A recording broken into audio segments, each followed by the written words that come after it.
G'day folks, it's Phil from 15 Minute Guitar Practice here. Today we're talking about sophisticated blues and how we make a simple 1-4-5 progression sound a little more sophisticated, sexy, jazzy. What are we gonna do? So first, let me go through the progression so you can hear the changes, and then I will run through why I've made them and what I've done there. Here we go. 1, 2, 1, 2, 3, 4.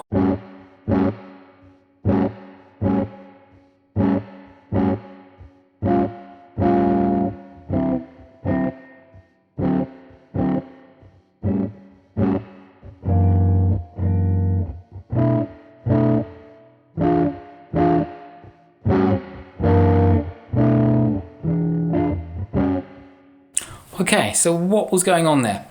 And what makes it different to a standard 1-4-5 in A? So a standard 1-4-5 would be A7 to D7, back to A7, then E7 for the 5 chord, D. So you can hear there's a marked difference between what I just played and what I played before that. So what did I do and why did I do it? Well, we're trying to make it sound a little more sophisticated, so we're using a little more sophisticated chords and a few kind of sonic tricks. Let's call them that. So the first thing I did, instead of playing an A7, I played an A13. Now an A13 sounds like this. You might also call it an A6. Okay, I call it an A13. If you don't know what an A13 chord is, I know there's a lot of shapes and things to remember, so if you're not familiar with an A13, don't worry. It's basically the 13th note of the major scale added into the chord you've got, okay? So if you counted up the major scale, 13 from 1 here, 1, 2, 3, 4, 5, 6, 7, 8, 9, 10, 11, 12, 13, that's our 13, okay? And that's what I was doing. I was playing an A13. Now, I wasn't playing a full bar chord version of it like you see here, but that is how you play it, okay? If you wanted to play an A13 or an A6, depending on how you want to call it, because you can, that's pretty much interchangeable. You would play 5 on the A string, 7 on the A, 5 on the D, then you'd play 6 on the G string, 7 on the B string, and 5 on the top E. Now, you can play it like that, totally legit. I don't tend to find myself playing full bar chords much these days. Just a personal stylistic choice, and I'm sure your choice will be the same. So I'm playing it like this. So I'm just playing open A string, and then 5 on the D, 6 on the G, and 7 on the B string. That's it. Okay, so I started there. So I replaced my A7, my 1 chord, with this instead.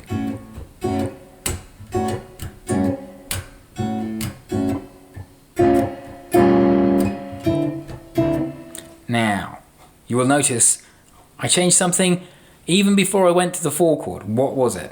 Well, from my A13, I went to this chord before heading to the D9. Now, I did that for 2 reasons. The first reason is because I wanted to introduce a bit of tension before the chord change. And I did that by introducing that extra chord. The other reason I did it is to voice lead into the next chord. And voice leading is simply when you take usually the top notes of a chord and you get the top notes of the chords to move chromatically to lead from one place to another. It may move chromatically upwards or downwards. In this instance, we're descending. We're moving downwards from here to here to here. Okay, so the top note of that chord for the A13 was here. For this chord here, which I'll just talk about a second, it was here. And then for our D9, we landed there. So we've got that chromatic movement leading us to the change. Okay, that chord.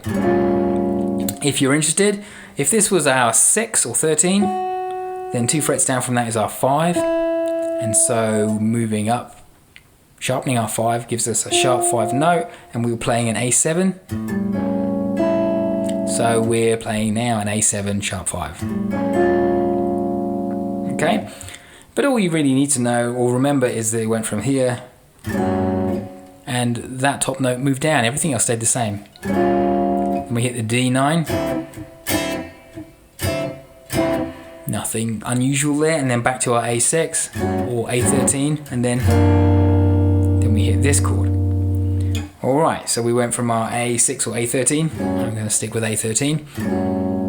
And then we went... Now, what was that and why did I do it? Okay, well that chord, the chord name, this is an F sharp 7 sharp 5. So it's the same thing we were doing with our previous one, which was our A7 sharp 5. We're just playing an F sharp, okay, so the root note is F sharp. That's why it sounds a bit weird, because it's an F sharp 7 sharp 5, alright? So that'll be 2 on the bottom E string, nothing on the A string, 2 on the D, and then 3 on the G, and 3 on the B. Okay, this is a kind of an altered 6 chord, okay? You could call it an altered 6 chord. In the rules of chords in the key, you've got 7 chords. You've got a family of 7 chords, and each one of them has a particular tonality. The 6th chord is usually a minor chord, all right? And as you can see, it's not in this instance. This is actually a dominant 7th version of the 6th chord. So that's one thing. We went from here. That's probably the easiest way to think about it, is just a slightly altered version of the 6th chord. The 6th chord's typically minor. We've made it into a dominant 7th chord with a flat sharp 5. The other way to think about it is as a secondary dominant, but I don't really want to get into that at this point in time. You can have a quick Google and a Wikipedia about secondary dominance. The one thing I will say about secondary dominance is I did a workshop with Anthony Wellington a little while ago, and he had a really great imagery, really good kind of visualization for secondary dominant chords. And he said basically chords in a key are like your family at the dinner table. Okay, you're all related and you're all there. Secondary dominants are like a guest at your table, like a friend of your brother's. So, you know, related to your brother, has a relationship with your brother, but not directly related to your family. So think about secondary dominance. If you're going to go that way and explore secondary dominance, I thought that was a great way of thinking about it. Okay, so that was our F7, F sharp 7, sharp 5. Then we went here, and then here, and then here.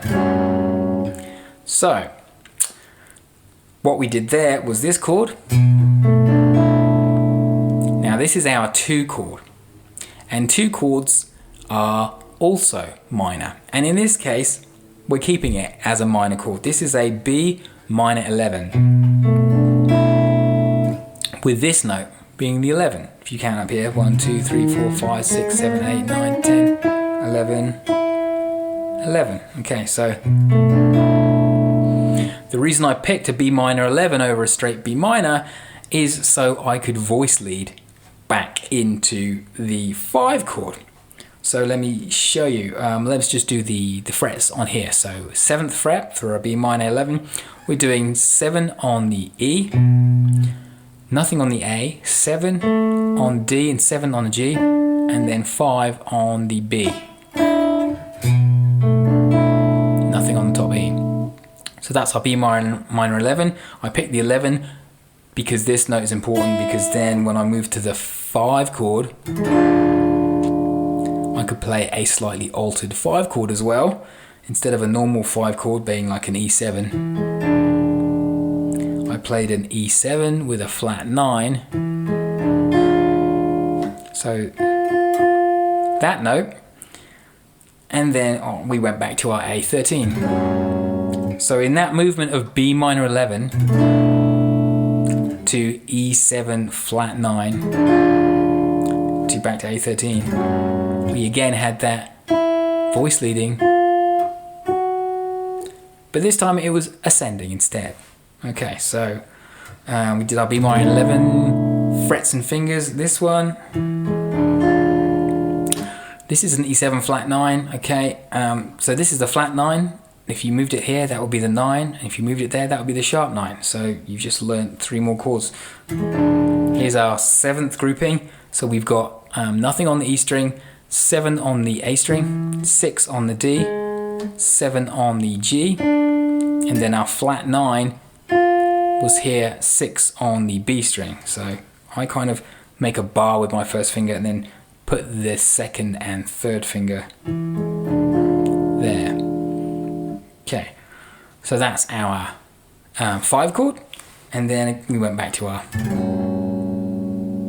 1 chord, and then we did this kind of rather slightly more sophisticated turnaround again, which is pretty much what we did just before that. So we went from our A13 to our F sharp 7 sharp 5 to our B minor or B minor 11, our E7 flat 9, and so we turned, and that's how we turned a basic 1-4-5 in the key of A7, in the key of A, into something slightly more sophisticated. We added tension before the change, we added voice leading, and we added some kind of alterations to some of the chords to make them sound a bit more colourful and interesting instead of standard blues. So it has a kind of more jazzy feel. It's not jazz, but it's jazzier than, you know, what you're probably used to hearing. And that can be interesting sometimes, not always, but it is a nice thing to add. Okay, I hope you've enjoyed this lesson. If you have learned some cool stuff, then give me a thumbs up. If you'd like to hear more from me, please subscribe and hit the notification bell if you would like to be notified when I get my act together to make another video and upload it. And of course, if you would like to leave a comment or a question, then please leave a comment below. This is Phil from 15 Minute Guitar Practice saying bye for now. Cheers.